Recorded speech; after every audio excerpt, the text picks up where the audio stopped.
Arka adalah seorang miliarder muda berbakat. Ia memiliki seorang istri bernama Anissa. Cantik, anggun, dan sangat pengertian. Cinta mereka indah seperti rembulan purnama. Pria tampan dan wanita cantik. Namun, sebuah tragedi besar terjadi. Kapal pesiar mereka terbakar. Anissa yang berada di dalamnya tidak sempat menyelamatkan diri. Sebuah tragedi menimpa pasangan muda itu.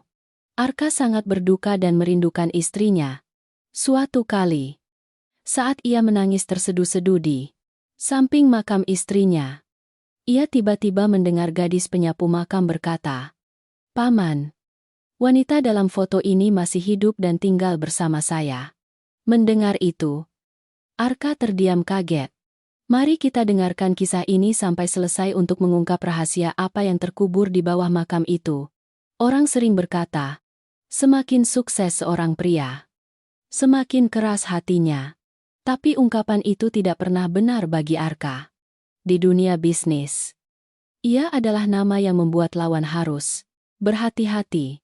Sebagai presiden direktur muda dari sebuah perusahaan pelayaran besar, Arka terkenal dingin, tegas, jarang tersenyum, dan semakin jarang membiarkan siapapun melihat kelemahannya.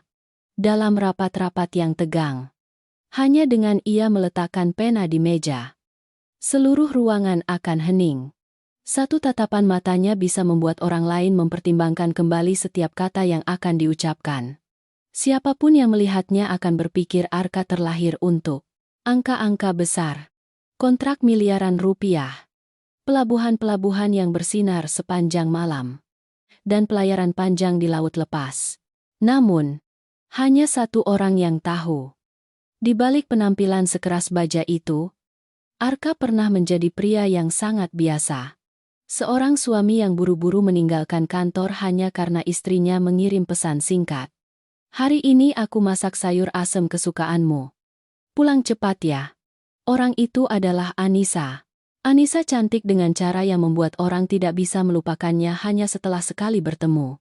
Bukan tipe yang tajam dan memukau sehingga membuat seluruh ruangan terkesima. Tetapi kecantikan yang lembut dan bersih seperti cahaya bulan di awal bulan. Wajahnya halus. Kulitnya putih mulus. Bibir merah muda pucat, selalu seolah tersenyum. Rambut panjang hitam legam sering diikat longgar di belakang. Beberapa helai jatuh di pipi semakin membuatnya terlihat rapuh. Postur Anissa ramping. Langkahnya ringan sehingga kadang Arka berdiri di belakangnya pun tidak mendengar suara langkah kaki istrinya. Namun, hal yang membuat Arka mencintai Anissa hingga tidak bisa melepaskannya tidak pernah hanya karena wajah itu, tetapi karena hatinya. Anissa begitu baik hingga kadang orang di rumah bahkan menyuruhnya membantu asisten rumah tangga yang sakit punggung. Anissa diam-diam membeli koyo dan meletakkannya di meja. Ketika sopir taksi anaknya dirawat di rumah sakit, Anissa mengingatnya dengan sangat baik.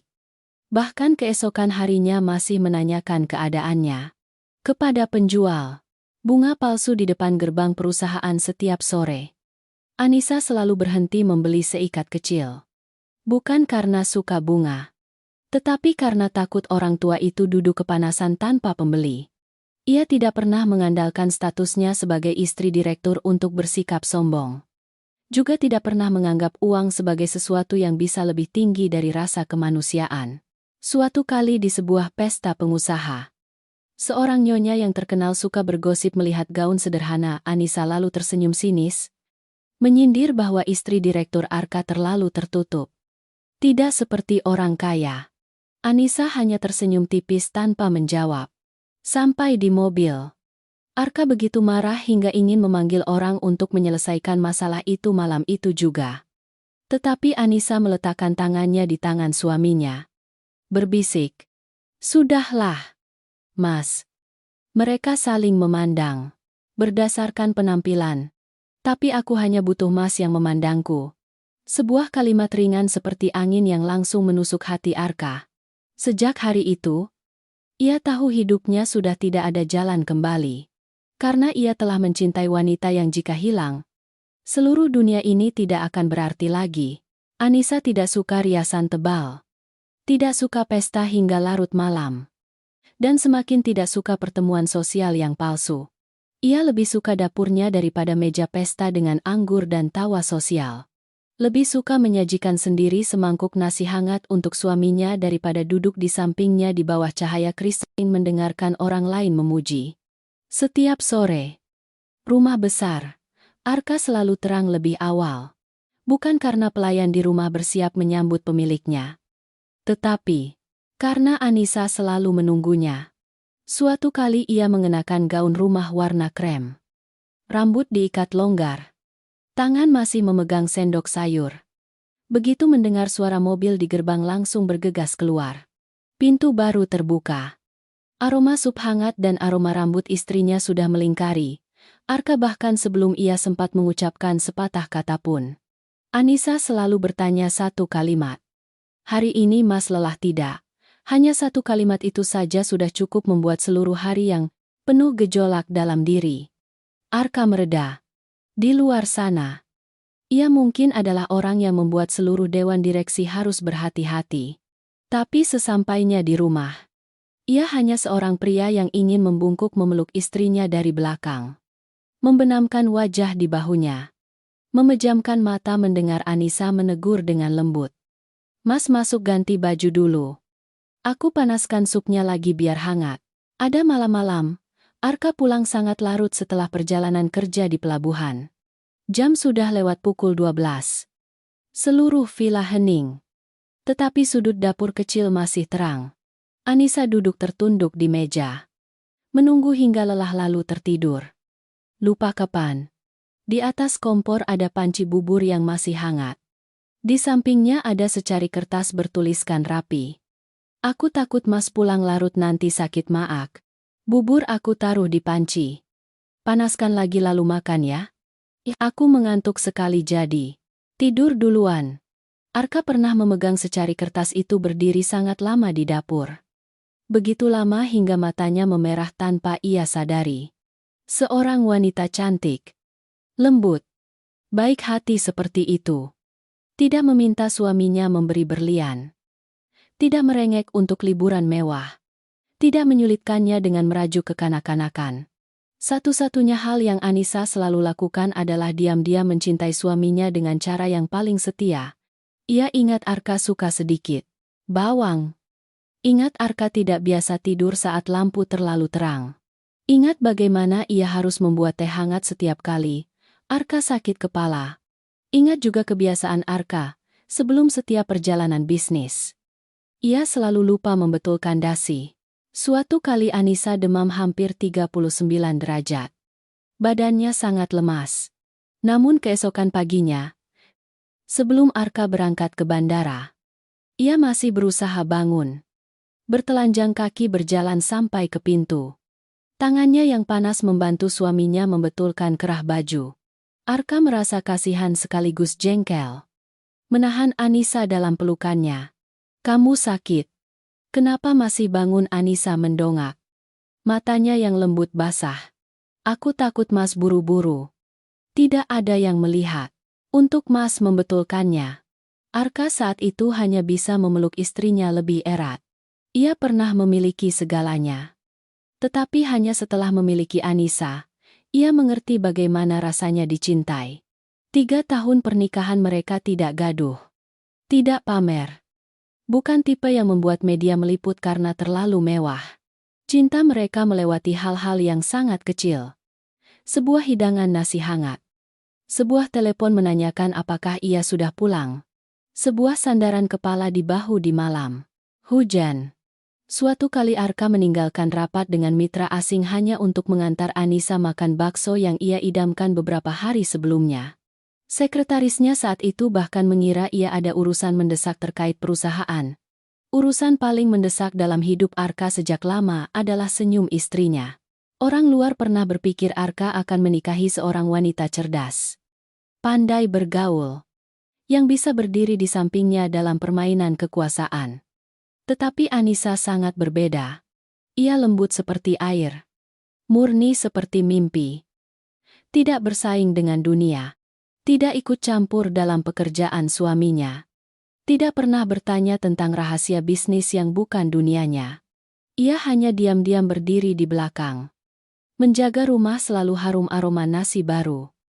Menjaga hati pria di luar sana masih memiliki tempat untuk kembali. Dan karena itulah, Arka mencintai istrinya hingga hampir memujanya.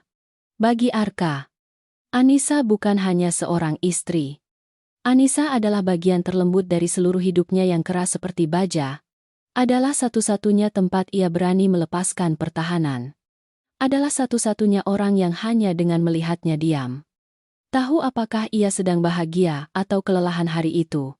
Adalah cahaya kecil yang cukup untuk menghangatkan seluruh rumah besar yang dingin. Sampai suatu malam. Malam dengan angin kencang di Teluk. Malam itu, Anissa naik kapal pesiar untuk menghadiri pesta ulang tahun mitra lama perusahaan. Arka sebenarnya berniat ikut. Tetapi pada menit terakhir ditahan oleh rapat darurat dengan pihak asuransi asing. Sebelum pergi, Anissa sempat berbalik tersenyum kepada suaminya di pintu. Berpesan agar ia tidak begadang terlalu larut malam. Hanya sebuah kalimat biasa. Siapa sangka itu menjadi kalimat terakhir yang Arka dengar dari istrinya selama 3 tahun. Mendekati tengah malam. Ponselnya berdering beruntun. Di ujung telepon sana terdengar teriakan kacau. Suara angin. Suara orang memanggil pemadam kebakaran. Suara seseorang berteriak bahwa kapal pesiar terbakar. Arka melesat ke lokasi kejadian seperti orang gila. Permukaan laut gelap gulita. Asap mengepul menyesakkan napas. Api merah membara menelan kapal mewah itu dalam waktu singkat yang kejam. Ia memanggil nama Anissa di antara suara ombak, suara sirene penyelamat, suara logam yang meledak dalam api. Tetapi tidak ada yang menjawabnya. Keesokan paginya, orang-orang mengatakan, Anissa telah meninggal. Tidak ada jenazah yang utuh. Hanya cincin kawin yang hangus ditemukan di dekat bagian buritan. Sehelai syal. Beberapa barang pribadi yang tidak lagi utuh. Semua dikumpulkan. Menjadi sebuah kesimpulan dingin yang kejam. Kecelakaan. Hanya 2 kata itu saja. Cukup untuk menutup riwayat seorang wanita yang pernah menjadi seluruh dunia bagi Arka. Pemakaman berlangsung cepat seperti mimpi buruk. Keluarga, mitra, media, bunga putih, tangisan, ucapan belasungkawa, anggukan kepala turut berduka. Semua orang mengatakan ia harus kuat. Semua orang mengatakan orang yang meninggal tidak ingin orang yang hidup bersedih. Semua orang mengatakan waktu akan menyembuhkan segalanya. Tapi tidak ada yang tahu. Sejak makam itu didirikan, sebagian dari diri Arka juga telah meninggal bersamanya. Setelah pemakaman, ia tetap bekerja. Tetap menandatangani dokumen. Tetap duduk di kursi direktur. Tetap melangkah di lorong perusahaan dengan wajah tenang seolah tidak terjadi apa-apa. Tetapi begitu pintu ruangan tertutup, seluruh dunia di dalam dirinya terasa kosong. Rumah yang dulu begitu hangat, kini sedingin itu. Meja makan yang besar masih penuh hidangan. Tetapi tidak ada lagi yang berdiri di pintu menanyakan apakah ia lelah. Kamar tidur masih harum aroma, parfum Anissa yang lembut. Tetapi setiap malam hanya Arka sendiri yang berbaring menatap langit-langit hingga pagi. Lemari pakaiannya masih ada. Cangkir yang sering ia gunakan masih ada. Jepit rambut berwarna gading yang ia tinggalkan di meja rias masih ada. Semuanya masih ada. Hanya orangnya yang tidak ada. Sejak hari itu, Arka tidak lagi hidup dalam arti sebenarnya. Ia hanya ada. Setiap hari. Entah cerah atau hujan. Entah sesibuk apapun. Setiap sore ia selalu membawa seikat bunga putih ke pemakaman di pinggir kota. Makam Anissa beristirahat di bawah deretan pohon tinggi. Angin bertiup terdengar seperti desahan seseorang. Arka sering duduk sangat lama di depan batu nisan yang dingin itu. Kadang ia tidak mengatakan apa-apa. Hanya memandang. Kadang ia dengan suara serak menceritakan kepada istrinya apa yang terjadi di perusahaan hari itu. Bagaimana sopir lamanya sakit punggung. Bagaimana pohon mawar di halaman rumah sudah mekar bunga pertamanya. Seolah Anissa masih duduk di sana. Seolah jika ia tinggal sedikit lebih lama lagi, wanita lembut yang pernah menunggunya di pintu akan tersenyum keluar dari embusan angin. Tetapi setiap kali, hanya keheningan yang menjawabnya. Arka tidak tahu bahwa justru di tempat ia setiap hari datang untuk menangisi seseorang yang telah tiada, takdir sedang bersiap melemparkan pukulan paling mengerikan dalam hidupnya. Karena ada makam yang didirikan bukan untuk mengubur orang mati. Sore itu, hujan turun tipis seperti kabut. Tidak lebat. Tidak cukup membasahi baju seketika. Tetapi dingin dan menyedihkan. Seluruh pemakaman di pinggir kota diselimuti warna abu-abu keperakan. Deretan pohon tinggi berdiri. Diam dalam angin. Daun-daun berguguran di jalan setapak berbatu. Di kejauhan, beberapa batang dupa yang masih menyala menyebarkan aroma asap tipis. Bercampur dengan bau tanah lembab setelah hujan pertama di musim hujan. Membuat suasana semakin dingin. Arka seperti biasa membawa seikat bunga putih dan foto lama Anissa. Ia duduk di depan batu nisan. Punggungnya sedikit membungkuk. Tangannya menggenggam erat bingkai foto yang sudah usang di salah satu sudutnya. Dalam foto itu, Anissa tersenyum di pantai. Rambut panjangnya diterbangkan angin. Matanya melengkung lembut, seolah seluruh dunia di luar sana tidak pernah ada badai. Itu adalah foto yang paling Arka cintai. Juga foto yang paling membuatnya sakit.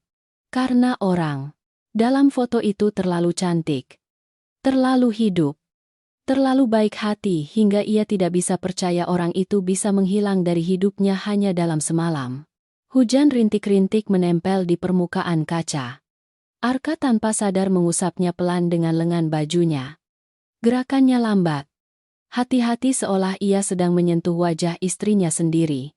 Tepat saat itu, di belakangnya terdengar suara desiran sapu lidi yang digoreskan di tanah basah. Seorang gadis kurus berusia sekitar 11,12 tahun sedang membungkuk menyapu daun-daun di sekitar makam-makam terdekat. Gadis itu mengenakan baju bekas yang sudah pudar. Lengan bajunya longgar dan kebesaran. Sandal plastiknya sudah usang hingga tumitnya hampir menyentuh tanah. Rambutnya diikat asal-asalan di belakang kepala. Beberapa helai lengket karena hujan. Wajahnya hitam karena matahari dan angin. Tetapi matanya bersinar tajam dan ada sesuatu yang cerdas sekaligus menyedihkan. Arka samar-samar mengenal gadis kecil ini. Beberapa kali sebelumnya ia pernah melihatnya mengikuti seorang wanita tua mencabuti rumput dan menyapu makam di pemakaman untuk mencari uang. Ia tidak berisik. Hanya tekun bekerja. Sesekali mendongak melihat orang lain dengan tatapan ingin tahu dari seorang anak yang tumbuh terlalu cepat di tengah kemiskinan. Hari ini pun begitu. Ia menyapu hingga dekat lalu melambat. Mata gadis kecil itu berhenti pada bingkai foto di tangan Arka. Satu ketukan lalu dua ketukan. Ia berdiri diam. Arka tidak menyadarinya pada awalnya. Sampai ia merasa ada seseorang yang menatap terlalu lama. Barulah ia perlahan menoleh. Gadis kecil itu masih berdiri di sana. Memegang sapu. Mata terbelalak.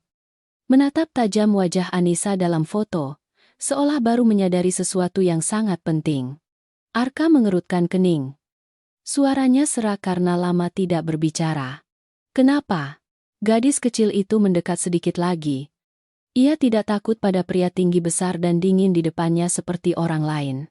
Ia hanya memiringkan kepala. Memicingkan mata melihat foto itu lebih teliti, lalu spontan berkata.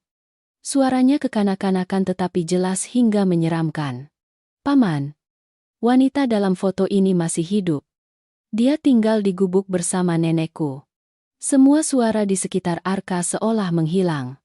Suara hujan. Suara gemerisik daun. Suara sapu lidi menyapu. Tanah. Semuanya seolah dicekik oleh seseorang dalam sekejap. Arka melompat berdiri. Terlalu cepat hingga seikat bunga di tangannya jatuh ke tanah basah. Kelopak bunga putih berserakan di kaki makam. Ia menatap tajam gadis kecil itu. Wajahnya pucat pasi.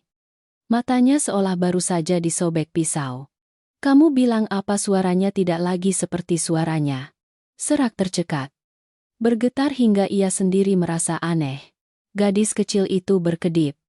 Mungkin saat itu ia baru menyadari betapa menakutkannya kalimat yang baru saja diucapkannya. Tetapi anak-anak memang begitu. Jika sudah bicara, mereka bicara jujur. Tidak tahu bagaimana memutarbalikkan kata atau bagaimana harus berhati-hati. Aku serius. Paman. Wanita ini persis seperti wanita yang tinggal bersama nenekku. Bukan hanya mirip sedikit. Mirip sekali loh. Paman. Mata ini. Hidung ini. Mulut ini. Mirip sekali. Arka. Melangkah maju satu langkah. Tangannya menggenggam erat bingkai foto hingga urat-uratnya menonjol. Di mana gadis kecil itu sedikit mundur karena terkejut. Tetapi melihat mata Arka memerah tidak seperti marah melainkan seperti kesakitan. Ia memberanikan diri melanjutkan. Dekat perkampungan nelayan miskin di luar Tanggul. Tempat kami tinggal. 3 tahun lalu. Setelah badai laut besar. Beberapa orang yang menjala ikan melihat dia terdampar di pantai. Lukanya parah sekali. Demam tinggi. Setelah itu dibawa oleh nenekku dan beberapa orang di kampung. Arka terdiam kaget. 3 tahun lalu. Badai laut. Itu adalah waktu Anissa menghilang dalam kebakaran kapal pesiar. Jantungnya mulai berdetak kencang hingga sakit dada. Setiap detakan seolah ingin merobek dadanya dan keluar. Ia membungkuk memegang bahu gadis kecil itu. Tidak terlalu kuat, tetapi cukup untuk membuat suaranya keluar seperti permohonan. Kamu sudah melihatnya baik-baik, tidak salah. Kan hal ini tidak boleh asal bicara. Kamu mengerti tidak gadis? Kecil itu menelan ludah lalu menggelengkan kepala berulang kali. Tidak salah. Paman. Karena aku sering melihat dia. Dia pendiam sekali. Kadang sadar, kadang lupa. Seperti tidak ingat siapa dirinya. Kadang aku panggil Bibi. Dia hanya menatap bingung. Tapi dia baik sekali. Sering membantu nenekku menjahit jaring. Membersihkan ikan. Mencuci sayur. Hanya saja dia sangat takut api. Setiap kali ada yang menyalakan api terlalu besar. Dia memegangi kepala dan menangis. Mendengar suara ledakan langsung gemetar. Arka mendengar itu. Punggungnya merinding. Gadis kecil itu belum berhenti. Setiap malam dia sering duduk di luar gubuk memeluk selimut usang menatap laut. Pernah suatu kali aku terbangun untuk buang air kecil melihat dia duduk menyanyikan lagu yang itu-itu saja. Lagu apa yang sedih sekali menyanyi pelan saja tapi terdengar seperti menangis. Aku ingat karena dia menyanyikan lagu itu berulang-ulang. Arka tiba-tiba tidak bisa bernapas. Lagu apa gadis kecil? Itu mengerutkan kening. Mencoba mengingat lalu. Melantunkan beberapa baris pertama dengan lirih. Hanya bagian pendek itu saja sudah cukup membuat wajah Arka pucat pasi. Itu adalah lagu yang selalu Anissa nyanyikan setiap malam. Lagu yang hanya mereka berdua yang tahu memiliki makna khusus. Lagu yang Anissa pernah bilang hanya akan ia nyanyikan untuknya. Karena itu adalah lagu yang ia pilih di malam mereka bertunangan di laut. Arka terhuyung mundur setengah langkah. Makam Anissa ada di depannya. Batu nisan yang dingin masih di sini. 3 tahun. Ia berlutut menangis di depan makam ini. Menceritakan kisah kepada seseorang yang ia yakini telah beristirahat di bawah tanah. Jadi jika wanita di gubuk gadis kecil itu benar-benar Anissa. Lalu siapa yang terbaring di makam ini? Atau lebih buruk lagi. Tidak pernah ada siapapun yang terbaring di sana. Arka mendongak tiba-tiba. Matanya merah pada menatap gadis kecil di depannya. Seperti melihat secercah cahaya terakhir bagi orang yang akan tenggelam. Antarkan paman. Sekarang juga. Bagian ketiga. Sang istri kembali dari pantai yang hancur. Sore itu juga. Arka mengabaikan segalanya. Mengabaikan rapat dengan mitra Singapura yang sudah 3 kali diingatkan sekretarisnya. Mengabaikan laporan tebal yang masih terbuka di meja. Mengabaikan deretan telepon yang terus berdering di saku bajunya. Hanya setelah 1 kalimat dari gadis kecil penyapu daun di pemakaman. Seluruh dunia yang ia coba pertahankan selama 3 tahun. Tiba-tiba terguncang hebat. Jika Anissa masih hidup. Lalu selama 3 tahun ini ia menangisi apa sebuah makam sungguhan atau sebuah kebohongan yang lebih dingin dari batu. Mobil Arka melaju di tengah hujan rintik-rintik. Melewati jalan-jalan kota yang familiar lalu semakin lama semakin mendekati daerah pesisir. Hesti duduk di kursi penumpang. Tubuhnya meringkuk karena kedinginan sekaligus gemetar. Mungkin seumur hidupnya gadis kecil itu belum pernah duduk di mobil semewah itu. Tetapi yang membuatnya lebih takut daripada interior yang mengkilap atau bau kulit baru adalah wajah pria yang sedang menyetir. Arka tidak mengatakan apa-apa. Kedua tangannya mencengkeram erat setir hingga pucat. Matanya yang merah pada menatap lurus ke depan. Seolah sedang menyetir. Seolah sedang melaju ke dalam mimpi yang ia sendiri takut terbangun. Mobil meninggalkan jalan raya besar. Mulai masuk ke jalan tanggul sempit di tepi laut. Di kedua sisi terdapat rumah-rumah rendah. Warung-warung sementara. Tumpukan jaring ikan. Dan perahu-perahu kayu tua yang tergeletak miring di pantai lumpur. Hujan membuat jalan semakin becek. Angin dari laut menerpa membawa bau asin yang pekat. Bau rumput laut yang membusuk. Bau ikan busuk. Dan juga bau oli mesin dari kapal-kapal tua yang berlabuh di kejauhan. Arka belum pernah menginjakan kaki di tempat seperti ini selama bertahun-tahun. Ia terbiasa dengan pelabuhan internasional yang terang benderang. Terbiasa dengan suara klakson kapal yang bergema di antara kontainer yang tersusun rapi. Terbiasa dengan ruang rapat yang dingin dan lobi hotel bintang 5. Tempat orang membahas puluhan juta dolar. Sedangkan tempat ini sangat miskin. Atap-atap seng yang berdempetan rapat. Kabel listrik berliku-liku seperti sarang laba-laba. Air hujan dari terpal-terpal tua menetes berulang kali ke genangan lumpur hitam. Beberapa anak bertelanjang kaki meringkuk di bawah teras, menatap mobil mewah itu dengan tatapan ingin tahu sekaligus hati-hati. Hesti menunjuk ke arah ujung perkampungan. Gubuk nenekku ada di sana. Paman. Arka mengerem mendadak. Pintu mobil terbuka. Ia hampir melompat keluar bahkan sebelum mobil berhenti total. Sepatu kulit mahalnya langsung terperosok ke dalam lumpur. Ujung celana kainnya terkena air kotor tetapi Arka tidak peduli sama sekali. Ia mengikuti Hesti melewati beberapa jalan kecil yang berliku-liku. Melewati halaman sempit yang penuh dengan jaring ikan yang sedang dijemur. Lalu berhenti di depan sebuah gubuk rendah yang terbuat dari kayu bekas dan terpal usang. Di dalamnya samar-samar terlihat cahaya lampu kuning yang redup. Arka berdiri terpaku.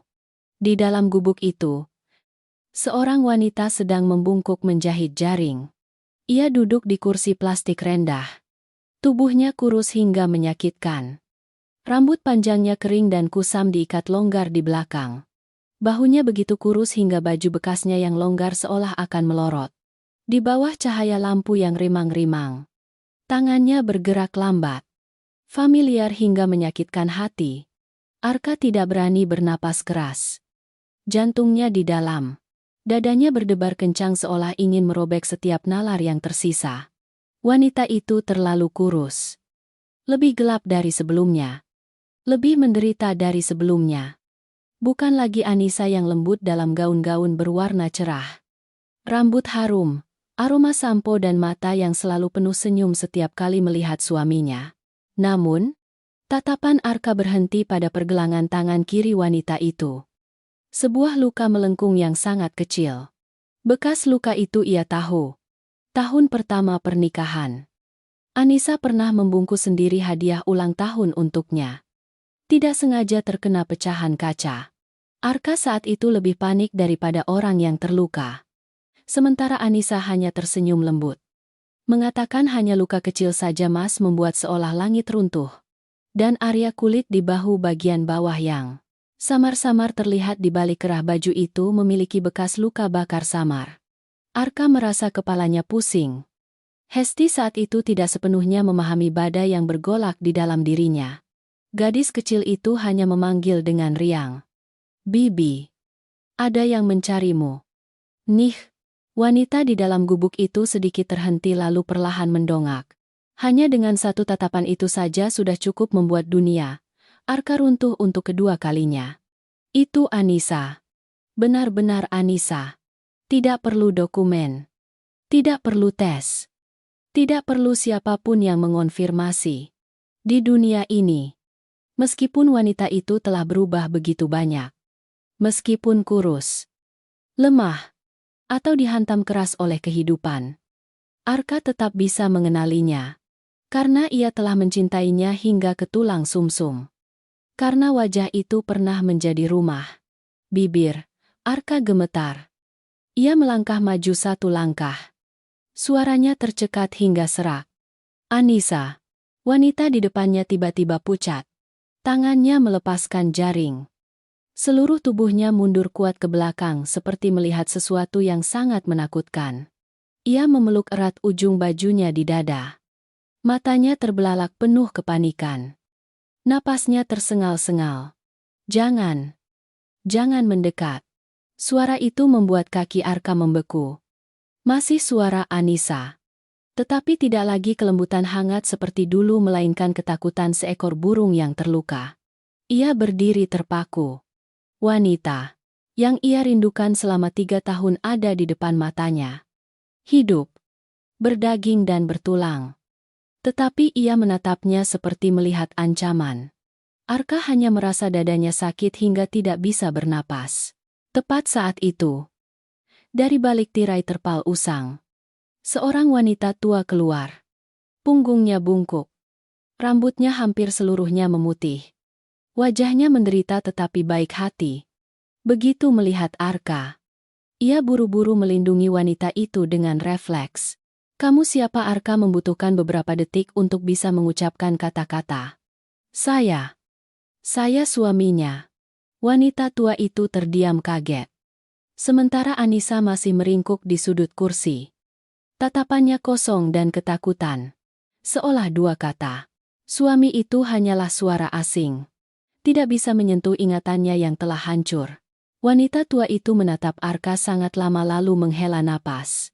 3 tahun lalu, setelah badai laut, beberapa orang di kampung melihat dia terdampar di pantai. Kepalanya terluka, badannya demam tinggi, punggungnya terbakar, tangan dan kakinya penuh luka gores. Kami kira tidak akan selamat. Tetapi dia hidup. Hanya saja saat sadar ia tidak ingat siapa dirinya. Setiap kata yang diucapkan wanita tua itu seperti pisau yang menggores. Arka menatap Anissa. Matanya merah padam. 3 tahun. 3 tahun. Istrinya hidup di tempat kumuh seperti ini. 3 tahun. Ia harus menjahit jaring. Tidur di gubuk rendah yang lembab dan berjamur. Hidup seperti bayangan tanpa nama sementara ia setiap hari membawa bunga menangis di depan makam. Wanita tua itu melanjutkan. Suaranya semakin pelan. Dia pendiam sekali. Baik hati dan rajin. Apapun yang diminta orang dia lakukan. Tetapi malam hari sering terbangun menangis. Mendengar suara kapal besar atau suara petasan. Dia langsung memegangi kepala dan gemetar. Beberapa kali dia duduk menatap laut sepanjang malam seperti mengingat sesuatu tetapi tidak bisa mengingatnya. Arka tidak bisa mendengar apa-apa lagi. Ia hanya menatap Anissa. Istri yang pernah ia sayangi seperti harta karun. Wanita lembut yang pernah menunggunya di pintu setiap sore. Kini duduk meringkuk di gubuk reyot. Menakuti pria yang pernah menjadi seluruh dunianya. Arka mengepalkan tangannya. Tenggorokannya tercekat. Ia tahu sejak saat ini segalanya telah berubah. Istrinya tidak meninggal dalam kebakaran tahun itu. Ia telah dicuri dari hidupnya dan pelakunya. Malam itu Arka tidak membawa Anissa kembali ke kota.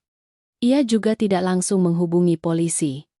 Apalagi mengungkapkan kepada siapapun bahwa wanita yang selama ini diyakini seluruh dunia telah meninggal dalam kebakaran kapal pesiar itu.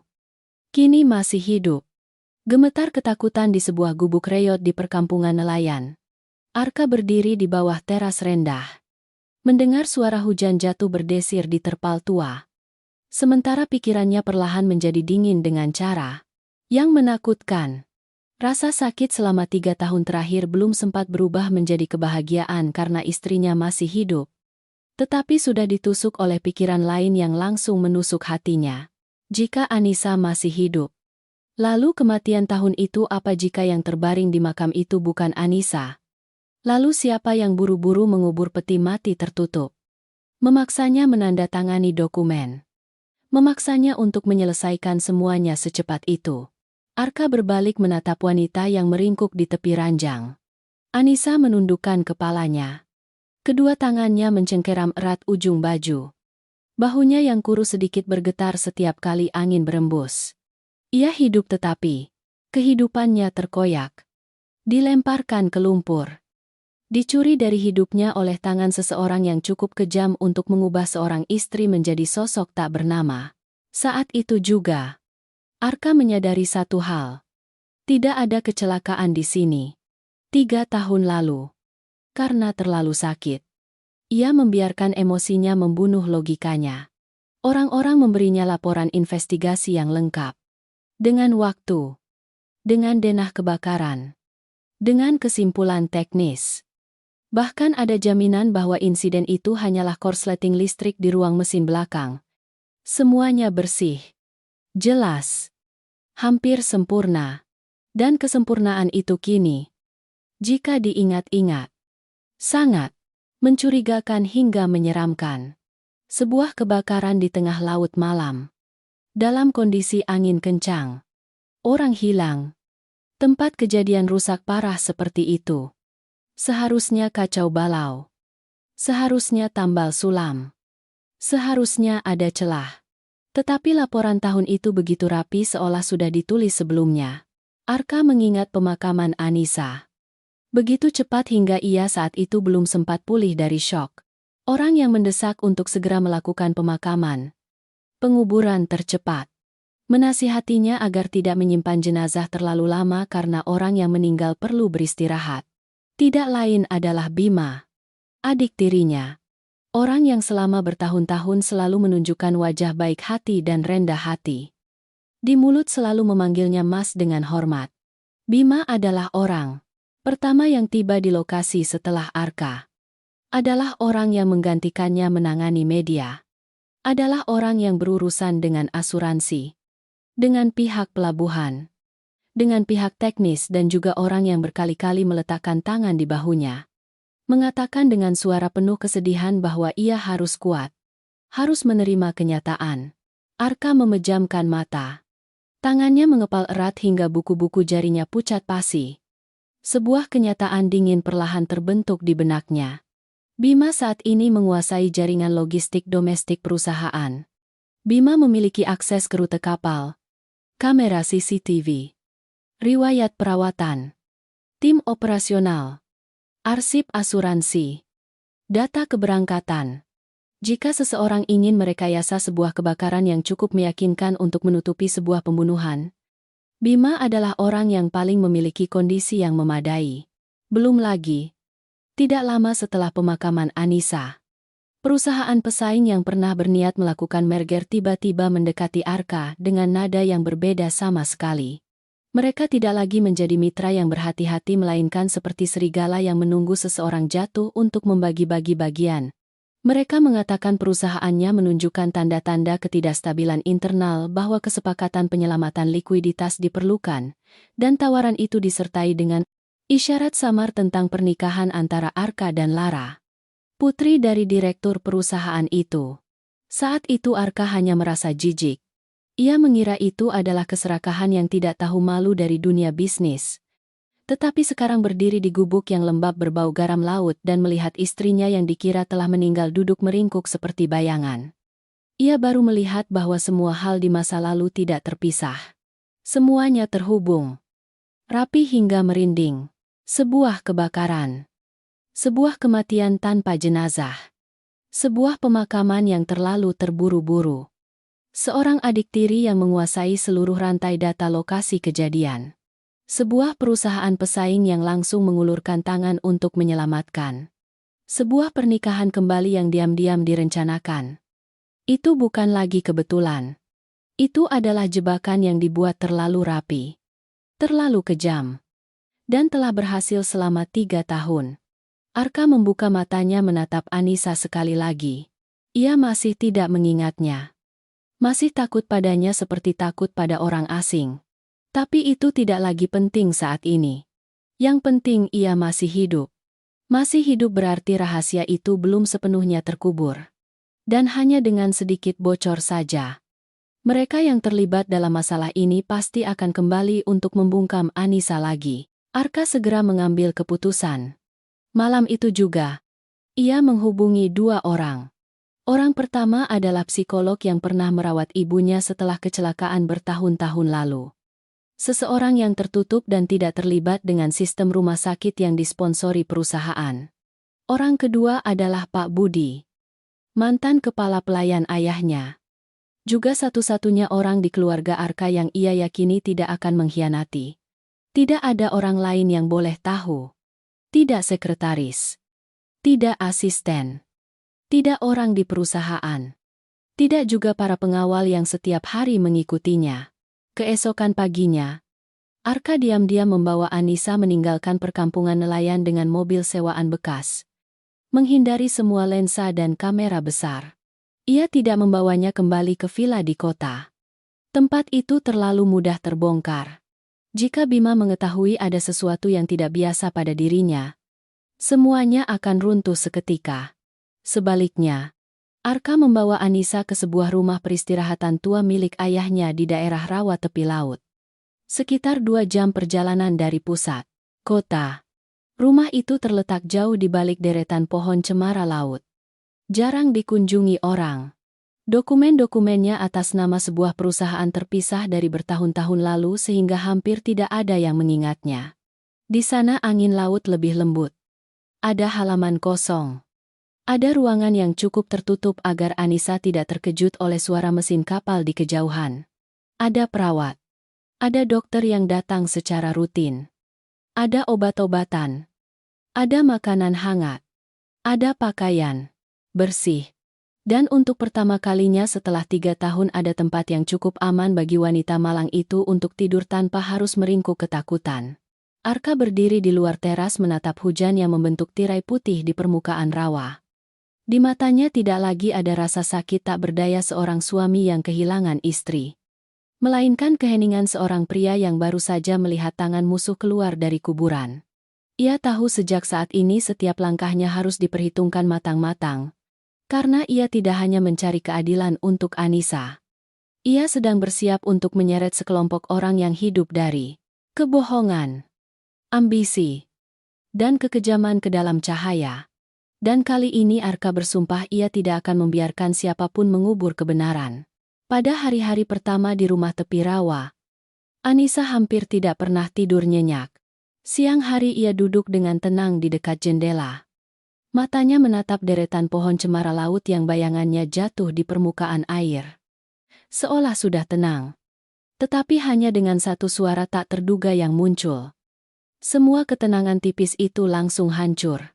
Suatu kali pembantu tidak sengaja menjatuhkan gelas kaca di dapur. Suara pecah yang memekakan telinga baru saja terdengar. Anissa sudah memegangi kepala meringkuk di lantai. Bibirnya pucat pasi. Seluruh tubuhnya gemetar hebat, seolah baru saja dilemparkan kembali ke dalam mimpi buruk. Suatu kali kompor gas dinyalakan terlalu kuat. Nyala api menyembur lebih tinggi dari biasanya. Anissa langsung menjerit. Mundur mendekat ke sudut tembok. Matanya terbelalak dalam ketakutan yang tak terlihat membuat Arka yang berdiri melihatnya merasa jantungnya seperti diremas. Ia tidak ingat jelas siapa dirinya. Tidak ingat nama. Tidak ingat suami. Tidak ingat rumah yang pernah ia tinggali. Tidak ingat seluruh hidupnya sebelum terdampar di pantai malam itu. Tetapi tubuhnya mengingat lebih dulu daripada pikirannya. Ia mengingat bau bensin. Mengingat hawa panas yang menerpa kulit. Mengingat suara pintu logam yang terbanting di ruang sempit. Mengingat perasaan ditarik dalam kondisi setengah sadar. Seolah ingatan telah dirobek menjadi ratusan keping oleh tangan jahat. Dilemparkan ke dalam kegelapan. Tetapi ketakutan itu masih utuh. Masih berakar di suatu tempat dalam tulang sumsum wanita itu. Dokter Hani, yang Arka undang untuk merawat Anissa secara pribadi. Setelah beberapa hari observasi hanya mengatakan satu kalimat yang membuatnya terdiam. Dia tidak kehilangan semua ingatannya. Dia hanya terkunci di dalam trauma yang terlalu besar. Hal-hal yang paling menyakitkan seringkali tidak hilang. Hanya berpindah tempat persembunyian. Arka duduk di luar kamar perawatan sementara. Mendengar setiap kata dan merasakan hatinya tenggelam. Ia bertanya kepada dokter, bagaimana agar Anissa mengingatnya. Dokter mengatakan tidak bisa dipaksakan. Ingatan seperti ini tidak terbuka dengan pertanyaan. Ia seringkali kembali melalui setiap aroma, setiap suara, setiap benda kecil yang terkait dengan emosi terdalam pasien. Sejak hari itu, Arka mulai diam-diam membawa hal-hal yang berkaitan dengan Anissa. Tidak gaduh, tidak memaksa, hanya sedikit demi sedikit. Seperti orang yang perlahan mengetuk pintu kamar yang sudah terkunci terlalu lama. Hari pertama, ia meletakkan di meja samping tempat tidur sebuah sapu tangan krem yang sudah usang. Di sudut sapu tangan itu ada sulaman huruf A kecil dengan benang biru. Itu adalah sapu tangan yang Anissa gunakan selama tahun pertama pernikahan. Ia pernah menegur Arka yang ceroboh karena sering mengelap tangan sembarangan ke kemeja. Anissa menatap sapu tangan itu sangat lama. Ujung jarinya menyentuh sulaman benang itu dengan sangat lembut. Seolah tangannya mengenali sesuatu yang lebih familiar daripada matanya. Tetapi kemudian ia hanya mengerutkan kening dan tidak berkata apa-apa. Hari kedua, Arka memutar sebuah lagu lama di ruang tamu. Melodi itu pernah diputar di mobil mereka selama perjalanan pertama ke pantai. Pernah menjadi lagu yang Anissa senandungkan setiap kali memasak. Pernah menjadi suara yang membuat rumah sedingin apapun menjadi hangat. Ketika musik mulai terdengar, Anissa yang sedang duduk memeluk lutut di kursi tiba-tiba terdiam. Kelopak matanya bergetar lembut. Setetes air mata perlahan jatuh, dan ia sendiri tidak mengerti mengapa ia menangis. Hari ketiga, ia membawa jam tangan kecil yang pernah ia berikan kepada istrinya saat peringatan hari pernikahan. Permukaan jam tangan itu tidak mahal. Tali kulitnya juga sudah usang. Tetapi di bagian belakang terukir sebuah tulisan kecil yang sangat kecil hingga harus didekatkan baru terlihat. Pulang cepat ya. Anissa memegang jam tangan itu di tangannya sangat lama, lalu tanpa sadar mengangkatnya ke dada seolah ingin menahan detakan yang baru saja lewat. Ia menatap Arka. Tatapannya masih asing. Tetapi sudah berkurang sedikit kepanikan awalnya. Malam-malam setelah itu, Arka tidak lagi tidur di kamar sebelah. Ia membentangkan selimut tipis di sofa di lorong. Hanya terpisah dari kamar Anissa oleh sebuah pintu. Ia takut Anissa terbangun di tengah malam lalu panik, tanpa ada siapapun di sisinya. Beberapa kali, memang benar begitu. Tengah malam, ia mendengar suara isakan sangat kecil yang berasal dari dalam kamar. Ketika ia membuka pintu dan masuk, ia melihat Anissa duduk meringkuk di tempat tidur. Mata terpejam. Air mata mengalir di wajahnya. Ia menangis sambil berbisik sebuah nama. Begitu pelan hingga hanya hati pendengarlah yang menyadarinya. Arka untuk pertama kalinya mendengar namanya kembali dari bibir istrinya setelah 3 tahun. Kaki Arka hampir lemas. Ia tidak berani memanggil dengan keras. Juga tidak berani menyentuhnya terlalu cepat. Hanya berlutut di samping tempat tidur. Suaranya pelan seperti angin. Aku di sini. Tetapi keesokan paginya, ketika terbangun, Anissa kembali menatapnya dengan tatapan kosong. Semalam aku mengganggu Mas tidak? Arka berbalik. Menyembunyikan matanya yang merah. Hanya menggeleng. Tidak. Kamu hanya tidur. Tidak nyenyak saja. Ada keajaiban yang tidak datang dengan kilat. Ia datang dengan panggilan kecil di tengah malam. Cukup untuk menyelamatkan seorang pria dari keputusasaan lalu kejam menghilang saat matahari terbit. Titik balik sebenarnya terjadi pada akhir pekan kedua. Hari itu, Arka membawa sebuah kotak foto lama ke kamar. Ia tidak bermaksud menunjukkan semuanya kepada Anissa. Hanya ingin mencoba melihat reaksinya terhadap kenangan masa lalu. Tetapi begitu foto kapal pesiar muncul di hadapannya, Anissa tiba-tiba kaku. Foto itu diambil pada suatu sore di akhir musim panas. Arka berdiri di belakang merangkul istrinya. Sementara Anissa memalingkan wajah tersenyum ke arah kamera. Di belakang mereka adalah buritan kapal yang bersinar terang. Laut biru dan angin kencang. Sebuah foto yang dulunya sangat indah.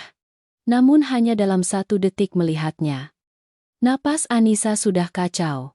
Ia menjatuhkan bingkai foto ke karpet. Kedua tangannya memegangi kepala erat-erat. Bibirnya gemetar hebat. Arka baru saja akan bergegas mendekat.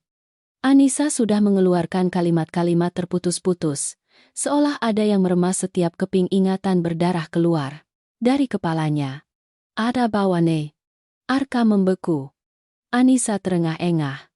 Matanya terbelalak, tetapi tidak melihatnya melainkan seperti menatap ke dalam kegelapan lain. Ruang mesin panas. Berasap. Ada yang menarikku. Lalu tiba-tiba ia menjerit. Seluruh tubuhnya meringkuk. Jangan. Jangan dorong. Aku belum mati. Jangan. Kalimat terakhir itu seperti pisau yang menusuk langsung ke hati Arka. Ia memeluk bahu Anissa. Tidak berani meremas kuat. Hanya gemetar memanggil namanya.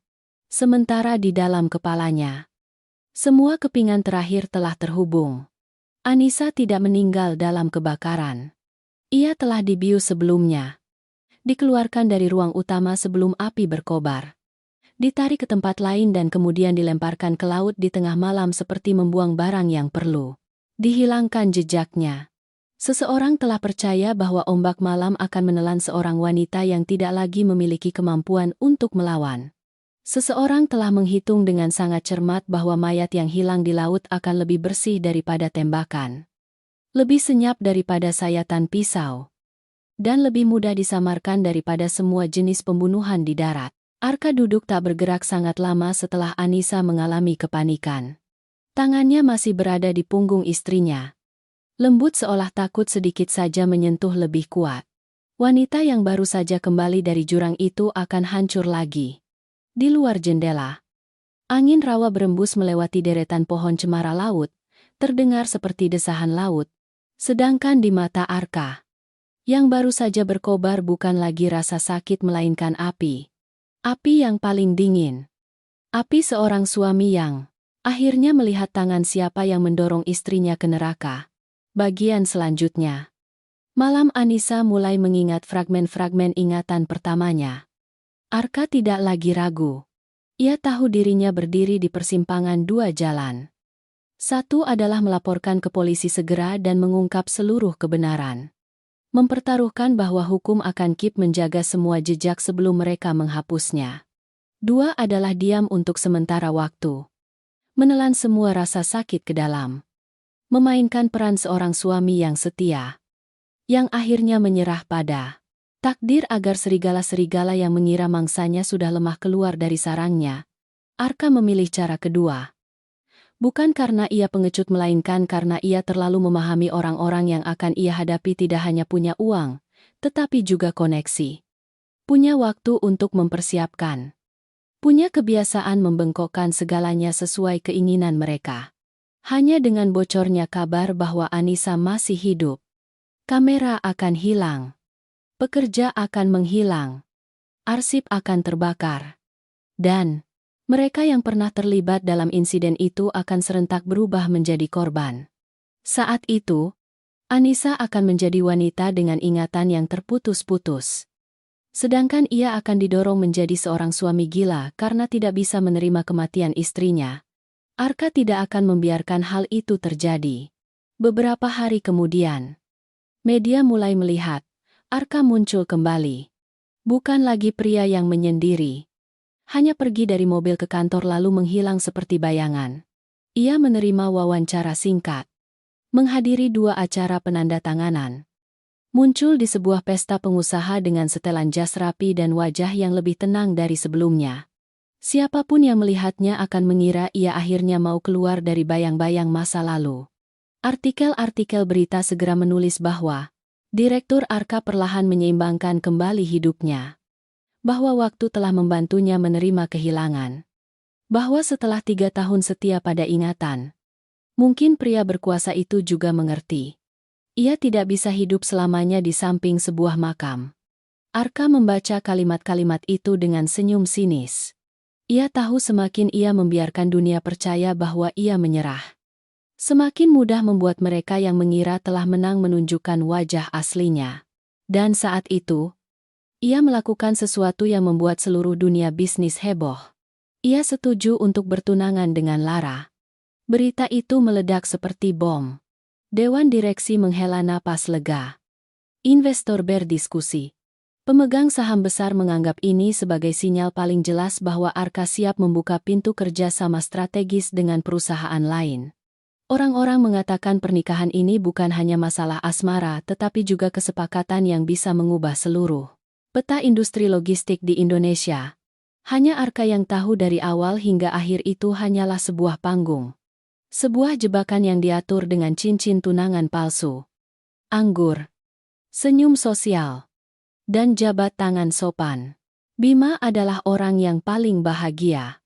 Meskipun berusaha mempertahankan sikap tenang di luar, Arka masih melihat di mata pria itu kilatan keserakahan yang hampir tidak bisa disembunyikan. Bima mulai lebih proaktif dalam rapat. Lebih dalam campur tangan dalam arsip persiapan merger. Bahkan terus-menerus mengingatkan Arka bahwa ini saatnya untuk menstabilkan staf.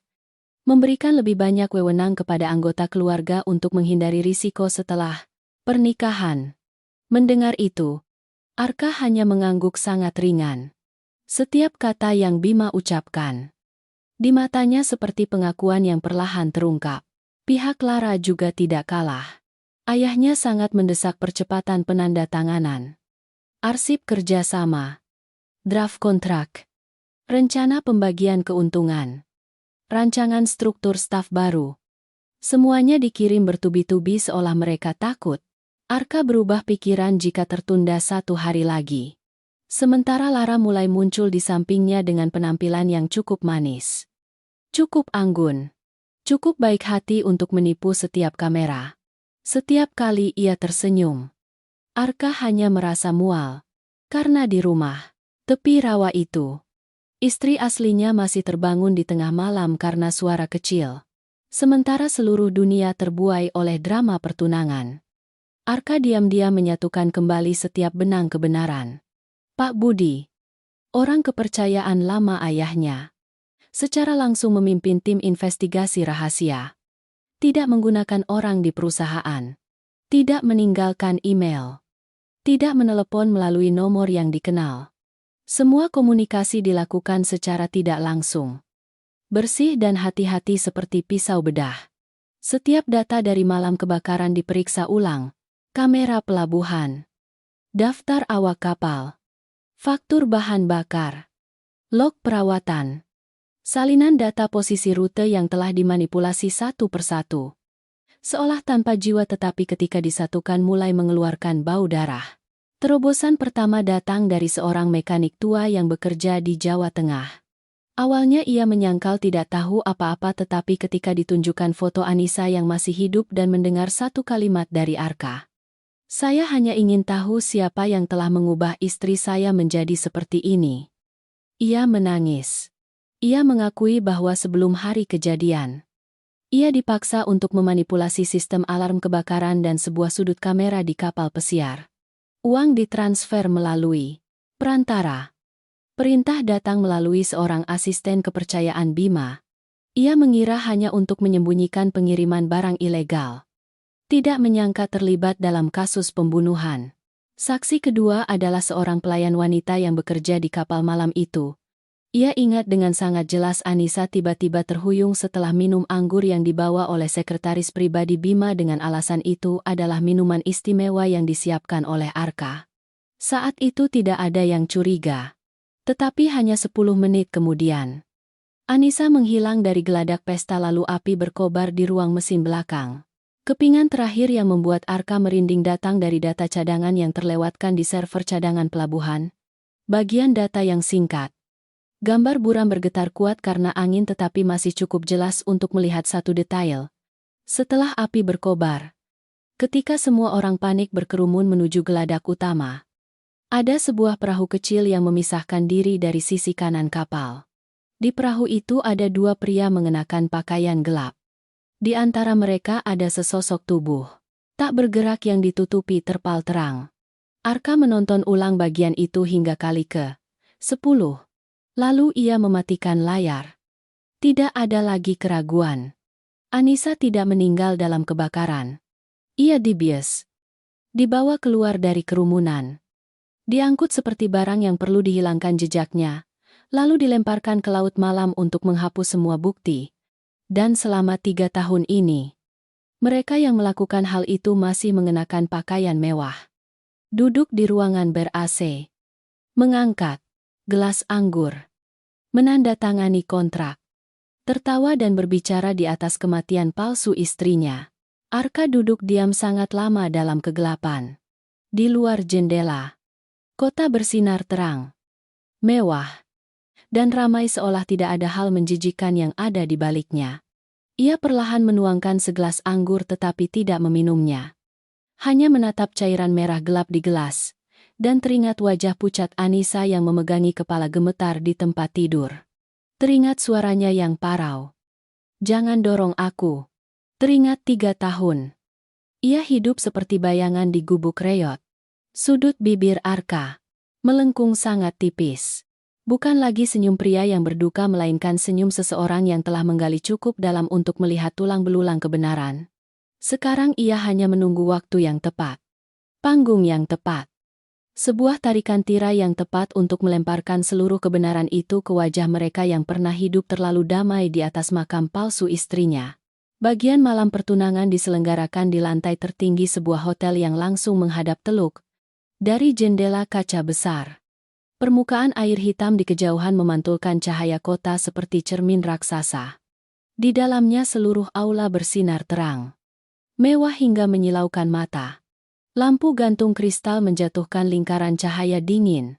Bunga putih dan bunga sampahnya diatur di sepanjang lorong. Suara musik biola yang merdu menyelinap di antara tawa sosial. Suara gelas anggur yang berdenting dan juga ucapan selamat yang terdengar muluk-muluk hingga palsu. Kalangan keuangan hadir. Pemegang saham besar hadir. Media hadir. Wajah-wajah yang pernah mengikuti setiap naik turunnya perusahaan pelayaran keluarga Arka malam ini semuanya hadir. Karena semua orang tahu ini bukan hanya acara pertunangan. Ini adalah pengumuman untuk sebuah aliansi uang, kekuasaan, dan ambisi. Di atas panggung, layar LED besar menampilkan gambar-gambar yang sudah disiapkan. Laut malam, kapal besar, cahaya lampu kuning, dan tulisan, "Selamat atas pertunangan Arka dan Lara." Semuanya begitu sempurna hingga membuat orang percaya bahwa sebuah babak baru benar-benar sedang dimulai. Bima muncul sangat awal. Ia mengenakan setelan jas hitam yang pas. Rambut disisir rapi. Senyum yang cukup tenang untuk terlihat seperti seorang adik laki-laki yang berbakti yang selalu mengkhawatirkan kebahagiaan kakaknya. Ia pergi dari meja ke meja, berjabat tangan, membungkuk mengucapkan kalimat-kalimat yang rendah hati sekaligus cerdas. Seolah malam ini ia benar-benar bahagia karena Arka akhirnya mau keluar dari kesedihan lamanya. Melihat wajah itu, tidak ada yang mengira tangan itu pernah mendorong seorang wanita ke laut malam. Lara tampil memukau seperti pengantin wanita dalam kisah dongeng mahal. Gaun malam ketat, kalung berlian, rambut disanggul tinggi, bibir merah. Matanya penuh dengan rasa percaya diri seseorang yang yakin hanya dalam beberapa jam lagi ia akan resmi melangkah masuk ke dalam kerajaan pelayaran Arka. Ia berjalan di samping Arka, tersenyum manis menerima ucapan selamat. Sesekali melirik ke arah pintu utama dengan ekspresi tidak sabar bercampur antusias. Sementara Arka muncul beberapa menit lebih lambat. Ia mengenakan setelan jas abu-abu tua, dasi hitam. Wajahnya tenang hingga menyeramkan. Tidak ada yang bisa melihat apa yang ada di balik ketenangan itu. Hanya saja sejak ia masuk ke aula hingga berdiri di atas panggung, ia tidak pernah menatap Lara lebih dari sekali. Pembawa acara memulai dengan kata-kata indah yang familiar. Entah itu takdir baik. Entah itu perpaduan indah antara dua keluarga besar. Entah itu masa depan cerah sepasang kekasih yang serasi. Arka mendengar itu dengan sedikit senyum sinis, tetapi tidak tertawa. Bima berdiri di bawah panggung. Matanya sedikit bersinar. Ayah Lara menyilangkan tangan. Wajahnya santai seperti orang yang sudah melihat kontrak yang menggiurkan di depan mata. Sementara kerumunan di bawah belum tahu bahwa malam ini mereka tidak datang untuk menyaksikan acara pertunangan. Mereka datang untuk menyaksikan sebuah hukuman yang dijatuhkan di bawah cahaya lampu. Tepat saat MC mengundang Arka untuk memberikan sambutan. Ia melangkah maju. Di bawah, ratusan mata tertuju padanya. Kamera menyorot. Lampu panggung langsung menyinari wajahnya yang dingin seperti batu. Arka memegang mikrofon. Terdiam beberapa detik lalu, ia berbicara. Suaranya dalam, jelas, dan tanpa sedikit pun emosi. Terima kasih atas kehadiran Bapak dan Ibu sekalian malam ini. Tetapi sayangnya malam ini bukan untuk mengucapkan selamat. Seluruh ruangan sedikit bergemuruh. MC yang berdiri di dekatnya terdiam kaget. Lara mengerutkan kening. Bima sedikit terkejut. Tetapi dengan cepat kembali tenang. Tepat pada saat itu, layar LED di belakang panggung tiba-tiba mati total. Musik berhenti. Keheningan yang mencekam menyelimuti seluruh aula. Lalu gambar-gambar muncul. Bukan lagi laut malam yang romantis atau foto pasangan yang akan bertunangan melainkan data perjalanan kapal pesiar tahun itu. Adalah stempel waktu yang diubah. Adalah sudut kamera yang buram bergetar dalam angin. Adalah gambar sebuah perahu kecil yang memisahkan diri dari sisi kapal saat api berkobar. Para tamu mulai berbisik-bisik. Suara kursi bergeser. Suara kamera berbunyi terus-menerus. Selanjutnya adalah rekaman suara kesaksian. Mekanik. Suaranya gemetar terputus-putus tetapi setiap kata seperti palu yang menghantam. Saya disewa untuk memanipulasi sistem alarm kebakaran. Ada yang bilang hanya untuk menutupi pengiriman barang ilegal. Saya tidak tahu mereka akan membunuh orang. Lalu kesaksian pelayan wanita. Saya ingat Bu Anissa minum segelas anggur yang dibawa sekretaris Pak Bima. Setelah itu dia tidak bisa berdiri tegak. Kurang dari 10 menit kemudian dia menghilang. Suasana di aula membeku. Bima pucat pasi sejak awal klip video. Tetapi ia masih berusaha melangkah maju satu langkah. Menunjuk ke arah layar.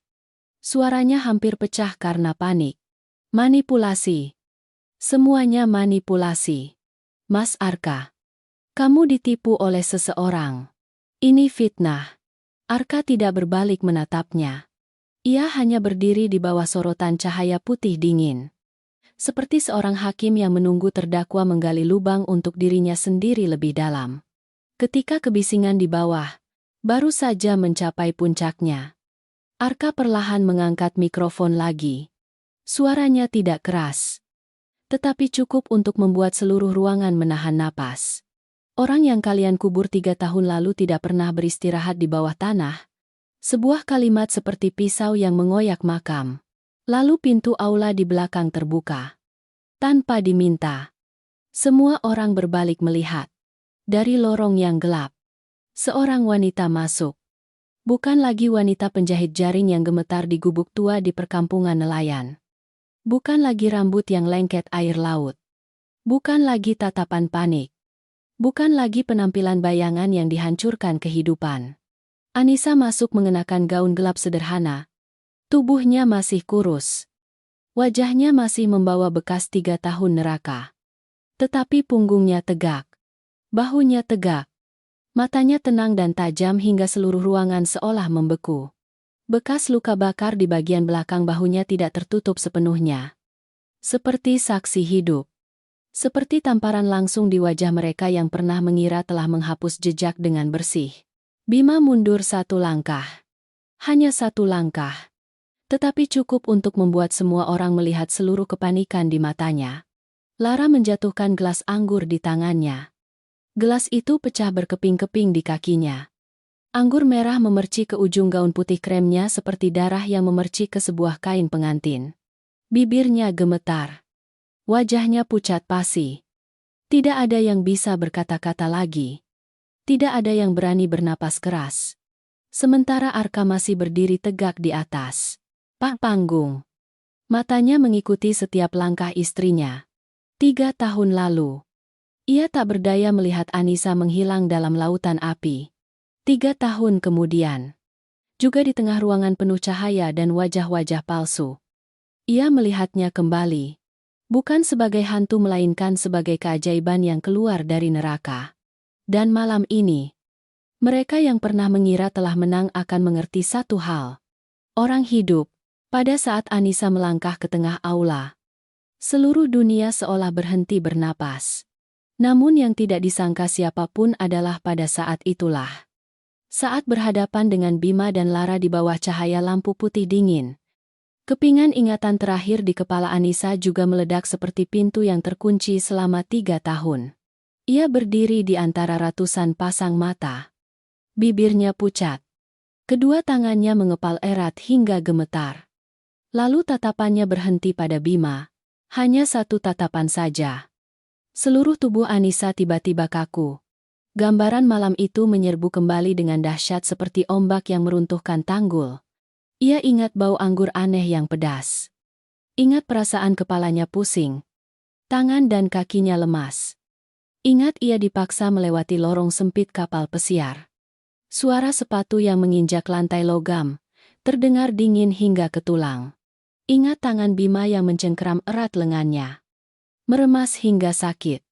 Suaranya parau di telinga. Kamu jangan menyalahkan saya. Kalau mau menyalahkan, salahkan kamu yang hidup di tempat yang salah. Anissa terhuyung mundur setengah langkah. Suaranya keluar tidak keras, tetapi cukup membuat seluruh aula bergidik. Kamu sendiri. Kamu sendiri yang menarikku ke buritan belakang. Bima membeku. Anissa berbalik menatap Lara. Wanita yang tadi berdiri angkuh dalam gaun mewah kini pucat pasi seperti kertas. Bibirnya gemetar. Tetapi Anissa tidak memberinya kesempatan untuk menghindar. Kamu berdiri di pintu kabin. Aku ingat sekarang. Kamu berdiri di sana melihatku. Meronta. Aku sudah memegang gaunmu. Aku sudah meminta tolong, tetapi kamu melepaskan tanganku.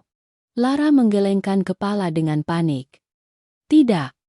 Bukan. Kamu salah ingat. Anissa tertawa. Sebuah tawa yang sangat pelan tetapi menyakitkan hingga merinding. Jika kamu menyelamatkanku malam itu, mungkin 3 tahun ini aku tidak harus hidup seperti bayangan di tepi lumpur. Seluruh aula tenggelam dalam kekacauan. Suara bisik-bisik. Suara kamera berkedip tak henti. Suara kursi yang ditarik keras di lantai batu yang mengkilap. Tepat saat itu, pintu utama aula terbuka lagi. Puluhan polisi ekonomi dan polisi kriminal masuk. Langkah kaki tegas. Wajah dingin. Semua telah Arka persiapkan sebelumnya. Ia tidak membangun panggung ini hanya untuk mengungkap kebenaran. Ia membangunnya untuk mengakhiri semuanya dalam satu malam. Perintah penahanan diumumkan di tempat. Penipuan asuransi. Sengaja menyembunyikan bukti. Konspirasi pembunuhan. Manipulasi perusahaan. Kolusi transfer data. Pemalsuan arsip. Penggelapan hak pemegang saham. Setiap tuduhan bergema di aula mewah terdengar seperti palu yang memukul peti mati mereka yang pernah mengira telah menang. Bima ditahan erat oleh 2 polisi. Untuk pertama kalinya dalam hidupnya, wajahnya tidak lagi memiliki ekspresi sopan yang palsu itu. Ia bengkok, ganas, penuh keputusasaan. Ia meronta berteriak seperti orang gila. Saya hanya mengambil kembali apa yang seharusnya menjadi milik saya. Perusahaan itu memang sebagian milik saya. Kenapa semuanya milik dia? Kenapa Arka berdiri di atas panggung menatap adik tirinya dengan tatapan yang lebih dingin dari baja? Tidak. Yang kamu inginkan bukan keadilan melainkan keserakahan. Bima masih ingin mengumpat lagi. Tetapi Borgol sudah mengunci kedua pergelangan tangannya di depan ratusan kamera. Kilatan kamera berkedip terus-menerus. Setiap cahaya adalah pisau yang memotong sisa harga dirinya. Lara berlutut tepat di samping meja pesta. Gaun mewahnya tersebar di lantai seperti genangan warna pucat. Ia memegangi wajahnya gemetar. Tidak lagi bisa mempertahankan penampilan angkuh seorang calon pengantin. Ayahnya berusaha untuk menjelaskan, berusaha membersihkan tanggung jawab. Tetapi arsip transaksi gelap, email tersembunyi, dan aliran dana silang antara kedua perusahaan sudah cukup menyeretnya ke dalam masalah yang sama. Hanya dalam satu malam, aliansi, kekuasaan yang mereka kira akan mereka genggam berubah menjadi tumpukan abu. Kasus ini meledak di media keesokan paginya. Berita memenuhi halaman-halaman koran, buletin keuangan, hukum, dan hiburan semuanya berebutan menyebut nama Arka dan Anissa. Kebakaran kapal pesiar tahun itu dan pengungkapan yang menggemparkan di acara pertunangan.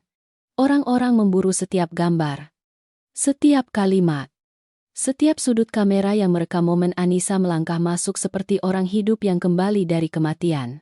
Tetapi kali ini Arka tidak membiarkan istrinya berada di tengah badai lagi. Ia menolak semua wawancara, membatalkan semua pernyataan non-hukum, menyerahkan semua urusan dengan media kepada pengacara dan departemen komunikasi. Sedangkan dirinya sendiri, ia membawa Anissa kembali ke rumah tepi laut. Bukan untuk melarikan diri melainkan untuk menyembuhkan. Beberapa hari kemudian, hidup mulai melambat. Begitu lambat hingga untuk pertama kalinya setelah sekian lama, orang-orang yang terlibat benar-benar bisa bernapas. Hesti dan neneknya dijemput dari perkampungan nelayan. Gadis kecil itu tidak lagi harus menyapu daun sewaan di pemakaman atau mengarungi lumpur membantu orang menarik jaring. Arka mengurus pendaftaran sekolah Hesti, membelikannya tas baru, beberapa seragam berbau kain baru hingga gadis kecil itu memeluknya erat lalu terisak karena tidak berani percaya itu miliknya.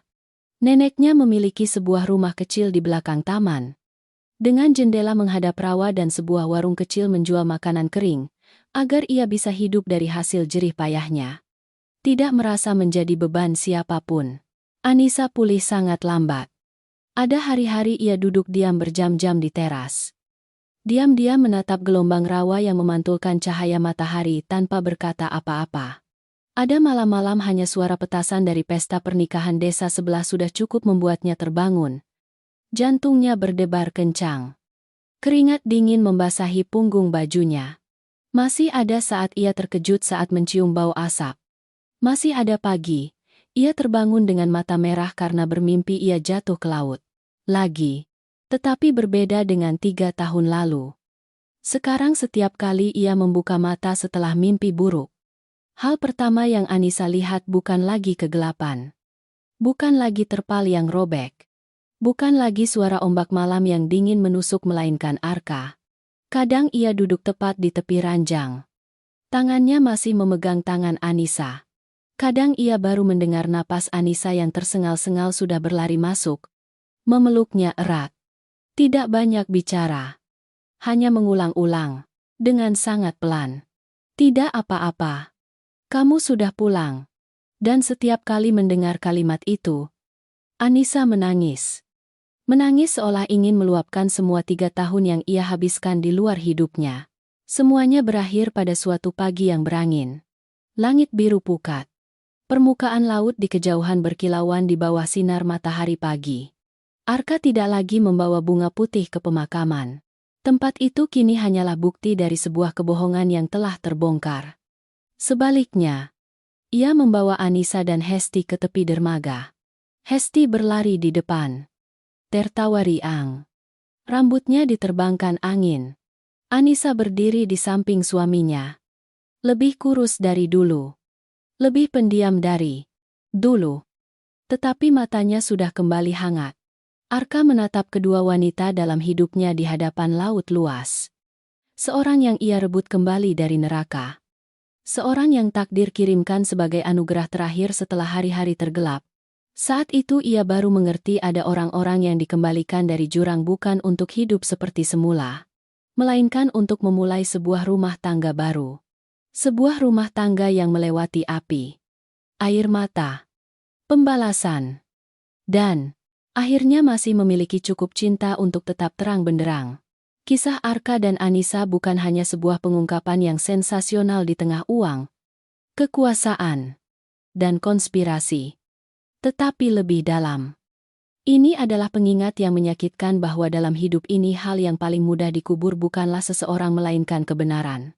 Orang bisa mendirikan sebuah makam, bisa mengarang sebuah kecelakaan, bisa menggunakan uang untuk membutakan dunia. Tetapi tidak ada yang cukup kuat untuk mengubur selamanya sebuah hati yang tulus dan cinta yang sejati.